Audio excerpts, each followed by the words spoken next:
Premier titre dans cette édition, on revient sur la prise d'otage hier soir à Aroubé, une scène surréaliste aux abords de l'avenue Gustave Deslorey qui n'a pourtant rien à voir avec d'éventuels actes terroristes. Il s'agissait selon la police d'un acte de grand banditisme.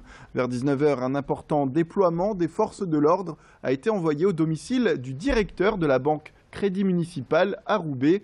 Selon les informations du procureur, des malfaiteurs avaient pour objectif d'emmener cet homme de force à son établissement pour qu'il leur ouvre les portes et les coffres. À la sortie du domicile, surpris par les équipes de la BAC, les malfaiteurs se sont retranchés et ont pris la famille en otage. Après des échanges de tirs, les policiers sont parvenus à interpeller l'un des malfaiteurs. Un autre a été tué dans l'assaut du raid. Plusieurs autres sont encore en fuite. Les otages ont pu être libérés sains et saufs. Il s'agit du banquier, de son épouse et de leurs 2 enfants. Le préfet de Lille, Frédéric Fèvre, s'est rendu immédiatement sur place. Il s'est exprimé au micro de Sophie Laden et de Gwen Bro. La BAC, la police nationale, est intervenue rapidement, a mis en fuite une partie des malfaiteurs. On a interpellé un.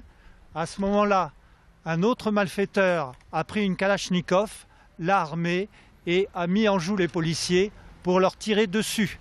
Les policiers ont immédiatement répliqué pour sauver leur vie et les malfaiteurs sont rentrés à l'intérieur de la maison.